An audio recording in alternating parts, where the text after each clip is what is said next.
Es difícil el decreto en este momento político, porque en últimas creo que el gobierno se está jugando todo por implementar un modelo de salud que se vea en los territorios y que las personas puedan identificar como una buena decisión que les permita luego seguir apoyando al gobierno y que pueda el partido reelegirse y que se mantenga en el poder. Esto es Voces en Primer Plano, un espacio de entrevistas en profundidad donde voces locales y expertas cuentan, explican y contextualizan su propia historia. Les habla Valeria Ortiz, periodista de Consonante.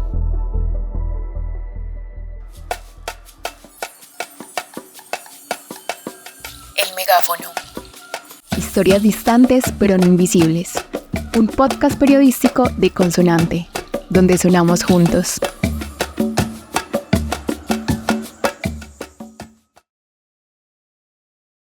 El 30 de julio de 2025, el gobierno expidió el decreto 0858 que busca adoptar un modelo de salud preventivo, predictivo y resolutivo, con el fin de fortalecer la atención primaria en todo el país, especialmente en las zonas con menor capacidad en el primer nivel de atención. Pero, ¿qué significa atención primaria? Según la Organización Mundial de la Salud, la atención primaria de salud es un enfoque de la salud que incluye a toda la sociedad y que tiene por objeto garantizar el mayor nivel posible de salud y bienestar, y su distribución equitativa, mediante la atención centrada en las necesidades de la gente tan pronto como sea posible a lo largo del proceso continuo, que va desde la promoción de la salud y la prevención de enfermedades hasta el tratamiento, la rehabilitación y los cuidados paliativos, y tan próximo como sea posible del entorno cotidiano de las personas. Sin embargo, ¿es posible aplicar ese enfoque únicamente mediante un decreto? ¿Qué ha pasado con la reforma a la salud, que ha sido una de las banderas del gobierno de Gustavo Petro? Por otro lado, varios sectores, especialmente de la oposición, dicen que este decreto es ilegal e inconstitucional. ¿Es cierto eso? Para analizar y responder a estas preguntas, hablamos con Jonathan García Ruiz, investigador y consultor experto en salud global y análisis de políticas. Lo que dice el gobierno es que en todos los lugares del país, en todo el territorio nacional, deberían haber centros de salud que puedan ser resolutivos, es decir, que cuando la persona llegue pues pueda tener toda la atención que necesita y que ojalá no tenga que ir a ningún otro lugar, sino que pues se le atienda de la forma en la cual se le resuelva el problema por lo cual consulta. Ese es uno de los temas. El otro tema está en relación con cómo estos centros de atención primaria en salud se integran a los demás niveles de atención. Entonces, por ejemplo, si nosotros requerimos de algo muy sencillo como nuestra salud en general, ¿no? Un chequeo médico básico, entonces eso se puede hacer a través del nivel primario de atención, en donde pues se necesitan profesionales que tengan que puedan dar un nivel de atención muy general. Pero hay veces que necesitamos cosas mucho más específicas, de pronto una atención con especialistas, o de pronto ya una cirugía, o de pronto un procedimiento mucho más especializado, y allí es donde se habla del segundo nivel de atención. Según el Sistema Integral de Información de la Protección Social, SISPRO, hasta noviembre de 2023 en Colombia habían inscritas en el Registro Especial de Prestadores de Servicios de Salud y habilitadas para prestar servicios de salud 19.913 instituciones prestadoras de salud, o sea, IPS, como hospitales, laboratorios y en general centros de salud. Sin embargo, hay diferencias marcadas en su distribución por el país. Por ejemplo, como algunos de nuestros oyentes saben, en Consonante hacemos presencia en 5 departamentos y en ellos están las siguientes cifras. En Amazonas había habilitadas para ese momento 25 IPS para cubrir a más de 83.000 habitantes, según las proyecciones del DANE. En Guainía, 13 prestadores de salud para 56.000 personas. Chocó con 254 IPS para más de 640.000 usuarios. En La Guajira, 430 para alrededor de 1 millón de personas. Y finalmente, en Caquetá, 109 instituciones para más de 420.000 habitantes. Además, en el último informe del Índice Departamental del Observatorio Así Vamos en Salud de 2023, se evalúa el desempeño institucional de las entidades territoriales teniendo en cuenta dos dimensiones. Primero, la efectividad de la atención desde las actividades de promoción de la salud y prevención de la enfermedad. Y segundo, las experiencias y desenlaces de la atención en salud. Cabe aclarar que esas dimensiones se evaluaron según 4 indicadores: cobertura de atención en tamizaje de cáncer de seno, atención de la niñez para la detección de alteraciones tempranas, seguimiento de control y desarrollo en las infancias y el control de la hipertensión arterial. Con base en eso, se determinó que los departamentos de Amazonas, La Guajira, Chocó, Guainía y Bichada ocupan los últimos 5 puestos con menores resultados de desempeño en atención en salud. Por el contrario, Bogotá está en el primer puesto con el mejor resultado y Caquetá ocupa el puesto 16. Teniendo en cuenta eso, nos preguntamos, ¿qué propone el decreto? Lo que propone el decreto es organizar el sistema de modo que se tenga claro cuál es el sistema primario y que va a ser principalmente a través de estos centros de atención primaria en salud, y luego un sistema secundario en donde en cada uno de los territorios se organice lo que se conoce como las redes de atención, redes integradas e integrales de atención en salud. Estas redes lo que busca es organizar a todos los actores que prestan servicios secundarios de salud, servicios un poquito más especializados, para que se organicen en un mismo territorio y dentro de esta red sea más fácil que cada uno se comunique, que por ejemplo el centro de atención primaria en salud, en la persona que necesite pasar al segundo nivel de atención, pues pueda hacerlo de una forma más sencilla y que pueda acceder a la atención que necesita. Las redes integrales e integradas territoriales de salud que menciona García hacen parte de uno de los cambios que propone el decreto 0858 de 2025. Esas redes, al igual que las redes integradas de prestación de servicios de salud que se habilitaron con la resolución 1441 de 2016, estarían conformadas por un conjunto de prestadores de servicios de salud públicos, privados y mixtos, y por proveedores de tecnologías en salud en coordinación con las entidades territoriales municipales. Sin embargo, la responsabilidad de conformar las ya existentes redes integradas de prestación de servicios recae en las EPS, quienes contratan a diferentes IPS. Es decir, cada EPS organiza su propia red de prestadores de salud para garantizar la atención de sus afiliados. En cambio, con las redes integrales e integradas territoriales de salud, se busca que el Estado sea quien organice una única red por territorio para toda la población.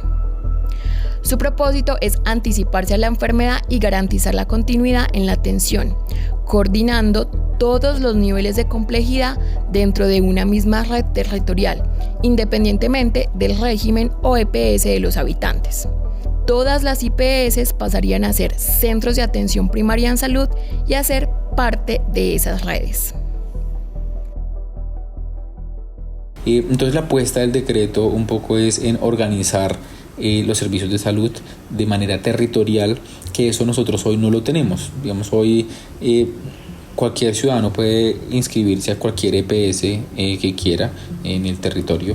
Obviamente algunas EPS que simplemente no ofrecen servicios en un lugar en particular, pero en general nosotros podemos inscribirnos a cualquier EPS y los servicios que recibimos pues son los que las EPS digan que tienen en ese lugar. Y aquí lo que está apostando el ministerio es por asegurarse que todo el mundo tenga acceso al menos a un centro primario, un CAPS, un centro de atención primaria en salud, y que en ese mismo territorio estén identificados cuáles son los servicios que se ofrecen para que la persona acuda a esos servicios. Para comprender mejor lo que menciona Jonathan García y el funcionamiento de las redes integrales e integradas, podemos poner como ejemplo los hallazgos del especial de salud mental Donde Duele, que hicimos en Consonante. En esa investigación encontramos que, por ejemplo, en los departamentos de Vaupés y Amazonas no hay servicios de hospitalización en salud mental, por lo que los pacientes deben ser remitidos a otros departamentos cercanos. La idea del gobierno es que en esos casos se identifique la necesidad y se coordine con las IPS y las entidades territoriales que hacen parte de las redes integrales e integradas para que haya cobertura de todos los niveles de complejidad en los mismos departamentos. De esa manera, los pacientes no tendrían que ser llevados a otros lugares, que son más lejanos de su hogar. Ahora, con base en eso, ¿cuál sería el rol de las EPS? Las EPS en su rol de aseguramiento no va a cambiar, el decreto no cambia el rol de las EPS, pero sí agrega nuevas reglas. Por ejemplo, lo que te decía, las EPS solamente pueden contratar con aquellos prestadores que estén en la red de atención, la red integrada integral de salud del territorio. Entonces, pues aquí va a ser un reto bastante grande porque cada uno de los territorios, cada uno de los departamentos y municipios va a tener que construir esa red, y el que se quede por fuera, por ejemplo la EPS, no puede contratar con esa institución. Entonces eso digamos que es un cambio, pero eso no cambia el rol de las EPS como tal. Lo que sí quisiera el ministerio, y lo que digamos el objetivo de la reforma a la salud casi que en general, es que las EPS ya no reciban recursos para que después luego la EPS se los entregue a los prestadores, sino que idealmente los recursos vayan desde la ADRES, que es nuestro administrador de los recursos de salud, que es del Estado, que pase directamente a los prestadores de salud, y que sean las EPS ahora gestoras que ayuden a que el paciente pase de un nivel a otro. Eso es lo que quiere la reforma de la salud. En este caso, como no puede hacerlo, porque por decreto no puede simplemente quitar ese rol de aseguramiento que tienen las EPS, entonces lo que está diciendo es, bueno, hagamos la mitad. Yo no puedo obligar a que ya no reciban más recursos, pero sí puedo obligarlas a que contraten solamente con la red de atención. Y entonces ahí se avanza en la reforma un poco, sin necesidad de que tenga que pasar la reforma como tal.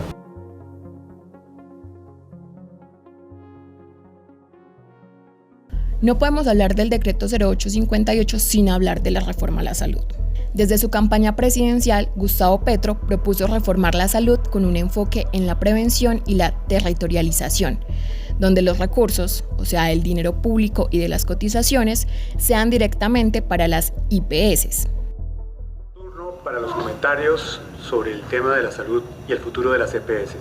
Gustavo Petro. De acuerdo con Sergio, en el sistema de prevención, que significa territorializar y llevar médicos y médicas al hogar. Yo lo hice en Bogotá y bajamos todas las tasas de morbilidad y mortalidad. Hay que extenderlo a toda Colombia. Y es público, pago por el Estado. Implica un salario mínimo al personal médico por encima del salario mínimo legal en Colombia. Por eso, el 13 de febrero de 2023 fue presentado el proyecto de ley Reforma a la Salud ante la Cámara de Representantes. Sin embargo, aunque logró avanzar en los debates en la Cámara de Representantes, en el Senado se cayó y fue archivado en abril de 2024. Luego, en septiembre de ese mismo año, se presentó un segundo proyecto que hasta ahora no ha sido aprobado ni archivado. Pero esta semana se continúa debatiendo en la Comisión Séptima del Senado de la República. Se han presentado tensiones porque diferentes sectores dicen que el decreto 0858 es una alternativa a la reforma a la salud que no ha sido aprobada. Pero, ¿esto es cierto? Yo sí creo que el decreto es la implementación parcial de la reforma a la salud. Sí creo que el gobierno hoy no siente que existan muy buenas probabilidades para que la Comisión Séptima del Senado apruebe la reforma a la salud en la forma en la que está hoy presentada. Entonces lo que están pensando el ministerio es, pues, busquemos aprobar lo que más podamos a través de las herramientas que tenemos, y pues esos son los decretos. Sí siento que hay varios cambios que son muy muy fuertes. Por ejemplo, uno en particular que a mí me llama la atención es que el decreto permite que el Ministerio de Salud reformule cuáles son los requisitos de operación de las EPS y que pueda decidir territorialmente también cómo operan. Entonces, eso a mí me parece que va a ser un tema bien importante. Y yo no necesariamente estoy como en desacuerdo con ello, pero pues creo que es importante tenerlo en cuenta. Por ejemplo, ellos dicen, vamos a nosotros podemos, por ejemplo, determinar en qué territorio del país opera una EPS en particular. Entonces, por ejemplo, en el Meta opera una EPS que tiene su base en el Atlántico, en Barranquilla. Entonces, de pronto puede que con esta organización el Ministerio de Salud diga, no, pues que esa EPS se concentre en Barranquilla y más bien se salga del Meta. Entonces, eso puede ser tanto bueno como malo. Puede que hayan personas que estén hoy contentas con su EPS y pues que terminen pasándose a otra EPS que no les guste. Y eso pues puede pasar, o sea, eso sí es una realidad. Yo creo que es bueno en la medida en que hay EPS que definitivamente tienen una fortaleza territorial y es mejor que se dediquen a su territorio y no que estén en otros territorios muy dispersos, pero pues eso es parte del debate. Yo creo que eso sí, por ejemplo, me parece a mí que es una implementación de la reforma muy directa, en donde se reorganizan las EPS y incluso puede elevar los requisitos, porque como el gobierno puede definir las reglas de operación, entonces también puede decir si una EPS no cumple con estos requisitos financieros o técnicos o de calidad del servicio, entonces se liquida inmediatamente o cosas así. O sea, como que digamos pueda, no necesariamente, de pronto este es un ejemplo muy extremo, pero lo que sí puede es acelerar las intervenciones o puede hacer que las EPS, digamos que hoy estaban como medio flojas, ya entren en un territorio donde definitivamente tienen un incumplimiento del sistema, y eso puede hacer que el gobierno se decida en hacer más intervenciones. Entonces eso a mí me parece que es una implementación de la reforma muy estricta. Con base en eso, varios sectores han dicho que ese decreto es ilegal e inconstitucional. En ese caso, pues y en general en todos donde hay dos abogados hay tres opiniones. Entonces, realmente, pues habrán abogados que tengan argumentos de todo tipo. En lo inconstitucional, que puede ser, digamos, una carga inconstitucionalidad. Alguien puede decir que, por ejemplo, el hecho de que el gobierno lo cambie a uno de EPS o lo obligue a uno a estar en un CAPS y una EPS en particular, entonces que eso viola el principio de libertad de escogencia que tiene el derecho a la salud. Entonces eso pues lo puede volver inconstitucional y eso puede ser pues una razón de inconstitucionalidad para evaluarlo. Yo, digamos, no creo que eso sea el caso. Incluso pues ese es el mismo argumento por el cual algunos han dicho que la reforma de salud debería ser una ley estatutaria y que por eso cuando llegue a la Corte Constitucional puede que la Corte tumbe toda la reforma porque se está pasando como una ley ordinaria. Yo creo que no hay razones para eso, pero de nuevo eso es una opinión jurídica y cada quien pues puede tener su validación, pero yo no creo que sea inconstitucional por esa razón. Sí creo que puede ser ilegal en algunos aspectos, por ejemplo el tema de soberanía farmacéutica, pues creo que no tiene nada que ver con el corazón del decreto, que es el tema de atención primaria en salud.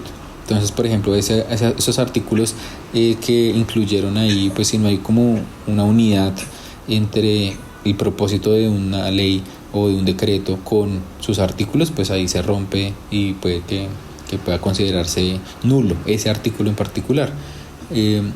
Pero pues vamos a ver, de todas maneras pues en este país todo el mundo tiene derecho a poner la demanda que quiera, entonces muy probablemente habrá sectores que decidan impugnar este decreto y llevarlo al Consejo de Estado.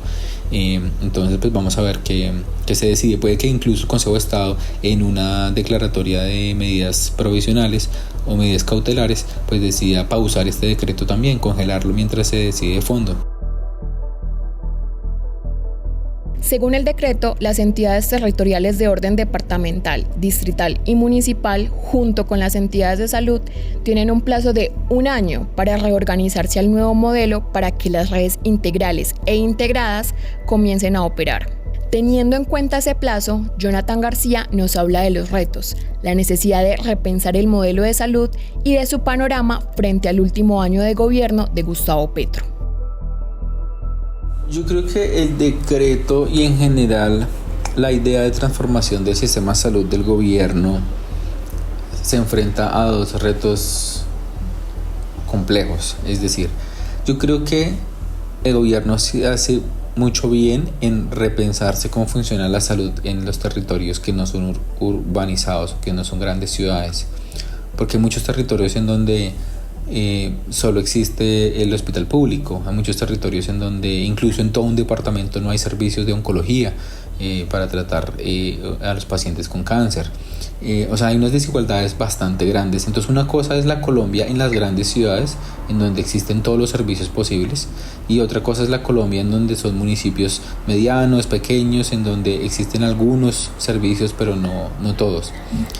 Y allí yo creo que es una apuesta complicada, porque esto puede que le sirva mucho a los municipios pequeños. Entonces, de pronto, sí va a ser mejor como reorganizar las EPS en donde hayan departamentos que funcionen 1 o 2 EPS, pero que funcionen mejor, a que hayan 4, 5, 6 EPS y resulta que algunos están afiliados a una EPS que no tiene nada que ver con el territorio, que hasta de pronto ni tiene oficinas. Entonces, este tipo de cosas me parece que lo organiza muy bien, pero en otras ocasiones puede ser complicado. Por ejemplo, hay EPS que se han hecho una muy buena tarea de tener unas rutas de atención muy específicas para ciertas enfermedades, por ejemplo, enfermedades como el cáncer o como la diabetes o la hipertensión, en donde las EPS ya han desarrollado una estructura muy buena con unos prestadores para que a la persona se le atienda y como que siempre se le garantice el servicio. Y si resulta que a esta persona que está en ese departamento la sacan de esa EPS y la ponen en una EPS que puede que tenga fortaleza territorial, pero que esa EPS hoy no tenga ni los contactos ni las redes, pues esa persona se va a ver afectada en su salud, porque pues esa persona casi que va a tener que esperar a que esa EPS construya todo lo que la otra ya le daba para poder tener la misma atención en salud. Entonces, es una apuesta arriesgada, porque creo que en lo que tiene que ver con atención primaria en salud puede que sea bueno que se reorganice un poco la estructura, pero en el segundo nivel de atención, donde es más especializado, ahí puede que sea complicado y es difícil hacer como un pronóstico, porque es que depende de la suerte de cada persona. Finalmente, nos preguntamos por la pertinencia, practicidad y viabilidad del decreto en el contexto político actual. Es difícil el decreto en este momento político, porque en últimas creo que el gobierno se está jugando todo por implementar un modelo de salud que se vea en los territorios y que las personas puedan identificar como una buena decisión que les permita luego seguir apoyando al gobierno y que pueda el partido reelegirse y que se mantenga en el poder. Entonces, creo que lo que está haciendo el gobierno es buscando resultados que puedan ser palpables en muy corto plazo, que las personas en marzo del otro año vean que su salud mejoró y entonces quieran apostarle al pacto histórico, o que vean que las cosas sí han funcionado y entonces quieran que la presidencia se mantenga en el pacto histórico. Eso creo que es una apuesta difícil, porque en últimas puede que salga también muy mal. Pero los centros de atención primaria en salud, pues eso realmente va a ser muy difícil que el Estado en 6 meses construya centros, entonces simplemente va a ser un cambio estético. Ya se hizo en Bogotá, por ejemplo, el Ministerio de Salud y la Superintendencia Nacional de Salud intervino a una de las subredes del distrito, y entonces a esas subredes, en los lugares donde hacen atención primaria, les puso un letrero que dice Centros de Atención Primaria en Salud. Entonces ya estaba diciendo que esos son los CAPS. Entonces muy probablemente eso va a pasar también en todos los municipios del país, en donde a todos los hospitales públicos les van a poner un letrero que dice Centro de Atención Primaria en Salud, le ponen el logo del ministerio y entonces dicen estamos avanzando en la reforma. A mí me parece que esos son cambios muy, muy estéticos. Es importante que la salud se piense según las necesidades de las regiones y sus habitantes. Entre los debates de cuál es el mejor modelo de salud que se debe implementar en el país, no hay claridad de cómo se van a solucionar las dificultades inmediatas, ni cómo se va a llevar a cabo en un plazo de 1 año. Ahora, ¿de qué modelo de salud se hablará en las próximas campañas presidenciales?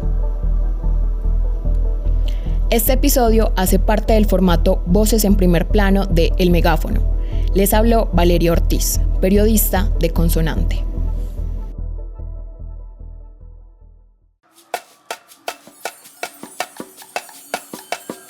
El Megáfono. Historias distantes pero no invisibles.